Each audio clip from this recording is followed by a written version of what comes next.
OnePlus was one of the big Android winners of 2018. The company released two great phones and saw a ton of growth as a result. So now as we go into 2019, expectations are sky high for the OnePlus 7. Let's jump into what we know so far.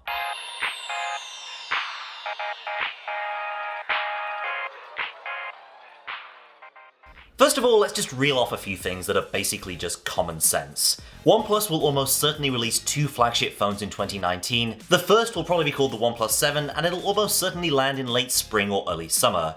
The spec sheet is likely to follow the company's pattern of pairing the latest Snapdragon with a ton of RAM and storage. OnePlus has already confirmed that it'll be one of the first to use the Snapdragon 855 chipset, and configurations with between 8 and 10 gigs of RAM and 128 and 256 gigs of storage are likely too. We saw 10 gigs already in the exclusive McLaren edition of the 6T, speaking of which, expect that phone's super fast warp charge specification to come as standard in any 2019 models. OnePlus rarely cuts its battery capacity from generation to generation, so also expect at least a 3700 mAh battery as a baseline.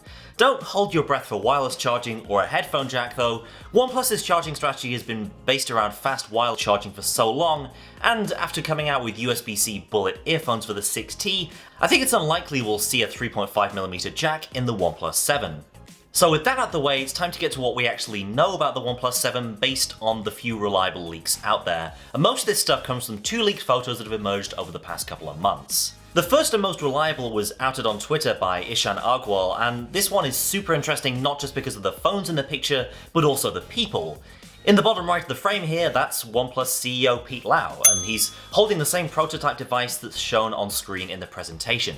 A squarish glass-backed phone with a big camera module around the back. It's kind of reminiscent of the old Lumia 1020, and points perhaps to OnePlus putting a much bigger focus on photography in the OnePlus 7. They were among the first to jump on the dual camera bandwagon with the OnePlus 5, so a triple or even quad camera setup might not be out of the question here. OnePlus has had great software processing for a while, and it'll be interesting to see what they can do perhaps with a significant hardware upgrade in the 7. Could be pretty exciting. Besides the camera stuff, we're looking at two colours here, red on the table and in the slide, and white in Pete's hand. As for other details, unfortunately the Chinese characters in this slide are way too small to make out clearly. Next it's time for something a little bit controversial. The veracity of this photo is less clear, but it seems to show an unreleased OnePlus phone with extremely slim bezels disguised in what's often called a lunchbox, a big plastic case designed to obscure the design of an unannounced product. Ironically, this lunchbox potentially gives us one huge clue about the OnePlus 7.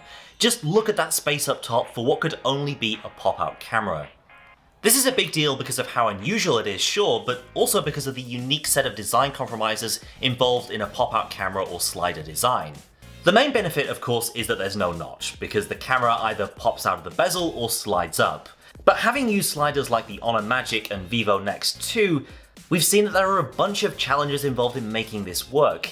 Any moving parts in a phone are easy points of failure, as well as traps for dust and lint when the phone's in your pocket. Plus, such a design would be nearly impossible to make waterproof. With both of these leaked images though, it's worth remembering that manufacturers often experiment with different designs and features over the course of development. So just because there might be a OnePlus 7 prototype that looks like this, doesn't necessarily mean they'll match the final version that goes on sale in the spring. In any case, the concept artist Ben Geskin has a pretty good look here at what the phone might look like if it ever sees the light of day. However the standard OnePlus 7 model looks, it's pretty clear that won't be the only model going on sale. At the Qualcomm Snapdragon Summit in December, OnePlus revealed that a 5G version is also in the works, and in the UK it'll be launched on EE's next generation network, which is due to light up sometime in August. So that's most of the reliable information that we know about so far. So with that out the way, let's get to a kind of wish list of things that I would just like to see in the OnePlus 7. First, no excuses, it's time for real actual water resistance with an IP rating and everything. The 6 and 6T sorta had water resistance, but it was basically glorified splash resistance, and you were on your own if your phone fell foul of a pool, sink or toilet bowl. I'd also like to see a less slippery physical design. If we take it as a given that OnePlus will stick with around a 6.4-inch display diagonal, the sidewalls and glass back will need a shape and texture that's easier to hold onto. And on a related note, most other Android OEMs at this point have a one-handed software mode to shrink the screen down into a little window. And I think OxygenOS badly needs something like this, especially with such a large phone. It's also time, finally, to upgrade that screen resolution. Full HD optic AMOLED has served OnePlus well going back to the OnePlus 3, but with such a large screen size in the 6T, it's surely time to step up to Quad HD. Last but arguably most important of all, OnePlus needs to ditch the lousy, soft haptic motor it's been using for the past few years. Vibration feedback in the 6T feels like mushy garbage compared to an iPhone or a Pixel, or even a modern Samsung phone. And this is a huge part of what makes a phone feel premium. Anyway, that's what we know so far about the OnePlus 6T. Let us know what you want to see from this phone down in the comments, and be sure to subscribe while you're down there. Thanks for watching, and I'll see you next time.